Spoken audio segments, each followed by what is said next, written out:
In a climate-controlled conservation lab at the British Museum, a clay cylinder no larger than a man's thumb was placed under a high-resolution surface scanner for the first time in 4,500 years. The cylinder had been recovered from a sealed bitumen-lined chamber at Girsu, the ancient Sumerian holy city that British Museum archaeologists, under the lead of Sebastien Rey, have been excavating since 2016. The chamber had not been entered since the 3rd millennium BC. The clay envelope around the cylinder was still unbroken when it was lifted out of the dust. When the conservators carefully cracked the envelope open and rolled the cylinder across a fresh strip of wet clay, what appeared in the impression was a sequence of cuneiform signs, 2 names, stacked vertically. The lower name was familiar: Alulim, Lugal Eridu. Alulim, king of Eridu, the first king ever recorded in Sumerian tradition, the very first ruler in the Antediluvian section of the king list. The name above his was not. It belonged to a king older than the man Sumerian civilization had always called the first. A king older than Alulim. A king older, by every implication of the inscription, than Gilgamesh himself. And the verb that introduced his name had never appeared on a Sumerian king's seal before. To understand what was just rolled into wet clay at the British Museum, you have to understand how the Sumerians counted their kings. Sometime around 2100 BC, a Sumerian scribe, likely working at the city of Lhasa, compiled a document we now call the Sumerian king list. The most complete surviving copy, the so-called Weld-Blundell Prism, designated WB444, sits on display in the Ashmolean Museum in Oxford. It is a 4-sided clay block, roughly 8 inches tall, covered on every face in cuneiform. It lists, in order, every Sumerian king who had ever lived from the very beginning of the world down to the dynasty under which the prism was carved. The Sumerian world begins, on that list, with a single phrase: Nam-Lugal Anta-Ede, kingship descended from heaven. And then comes the name of the man to whom kingship was first given: Alulim, of the city of Eridu. He ruled, the Prism states, for 28,800 years. After him came 7 more antediluvian rulers: Alalgar of Eridu, who ruled 36,000 years; En-men-dur-ana of Bad Tibira, 43,200; Dumuzid the shepherd, 36,000; En-men-dur-ana of Sippar, a name some scholars have tentatively connected to the biblical figure of Enoch, for 21,000.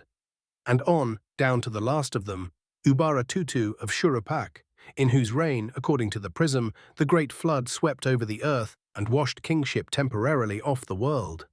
When the waters receded, kingship descended from heaven a second time, then a third. It came down at Kish. It came down at Uruk. And it is in the dynasty of Uruk, 12 generations after the flood, that we finally arrive at the name we know best: Gilgamesh. 2/3 god, 1/3 man, king of Uruk. Every Sumerian text, every cuneiform inscription, every clay foundation cone, every king list fragment ever recovered from the sands of Mesopotamia begins with Alulim. He is, by definition, the first king, the man who received kingship the moment kingship existed. There is no king older than Alulim. There was no king older than Alulim, until the cylinder at Girsu opened. Girsu, modern Tello in southern Iraq, was the religious capital of the Sumerian city-state of Lagash. It was first excavated by the French in the 1870s. After a century of looting and abandonment, the British Museum reopened a formal scientific dig there in 2016 under the direction of Sebastien Rey. In 2022 and 2023, the team announced 2 major discoveries that made international news: the lost royal palace of the Lagash kings and the enormous Sumerian temple complex known as the Eninnu, dedicated to the warrior god Girsu. What the British Museum has not announced, what the project's interim report describes only as a sealed subchamber, ritual deposit, pending analysis, is what was found 3 meters beneath the floor of the temple's cellar. A small mud brick chamber, dimensions approximately 1 meter by 1 meter by half a meter. The interior was lined with bitumen. The floor was lined with salt. In the center, on a pedestal of unfired clay, sat a small clay envelope. What cuneiform specialists call a Bulla, sealed shut with a layer of bitumen and stamped along its closure with the formal seal of the city of Girsu itself. Inside that envelope was a single object, a cylinder seal carved from a stone identified by the conservators as black serpentine, a material foreign to Mesopotamia, sourced most likely from the eastern mountains of what is today Iran. The seal stood approximately 3 centimeters tall.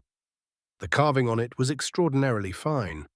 When it was rolled out for the first time, the impression revealed a standard Sumerian presentation scene.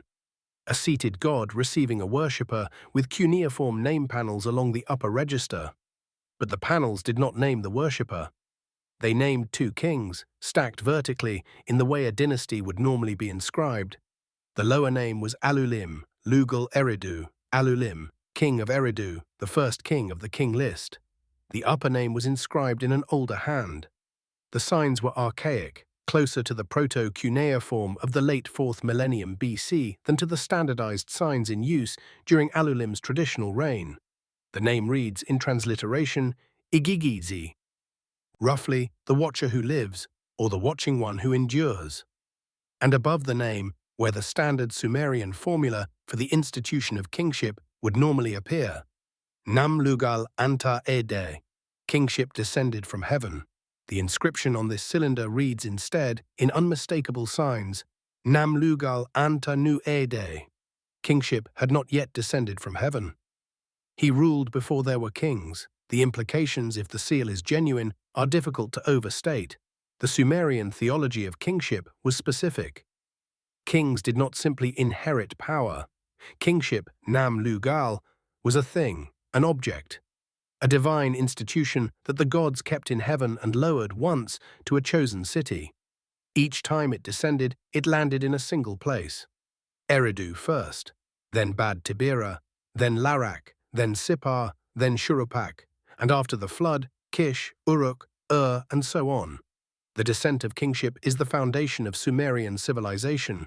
Everything before that descent, in the official theology, was the time before history, the time before names. A void.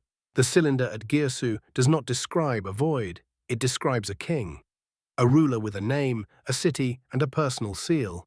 Igigi-zi, the watcher who lives, reigning over something the inscription does not call a kingdom and does not call a city, but instead identifies with a single archaic Sumerian word that the British Museum epigraphers have not been able to translate with confidence. The closest rendering offered in their internal note is the gathering before the gathering, a community older than the institution that turned communities into cities. And the choice of stone is meaningful. Black serpentine, almost certainly imported from the Iranian highlands, was, in late 4th millennium Mesopotamia, the material reserved exclusively for objects associated with the Apkallu, the 7 sages who, in Sumerian theology, came up out of the deep before the flood and taught humanity the arts of civilization, the not-human ones who preceded the institution of kingship. What the cylinder seems to suggest, in other words, is that Igigi-zi was not a king in the institutional Sumerian sense. He was something earlier. He was the figure whose existence required the institution of kingship to be lowered from heaven in the first place. Kingship was not a divine gift to humanity. Kingship was a containment, a response. A cage installed afterwards, around something the cuneiform record had never named, until now. This is consistent with a single fragmentary Sumerian text held in the Penn Museum in Philadelphia, designated CBS 8322, which has sat untranslated since its acquisition in 1893 and which a handful of epigraphers have privately speculated may be the original opening to the Sumerian king list, before the redacted version we know today was composed.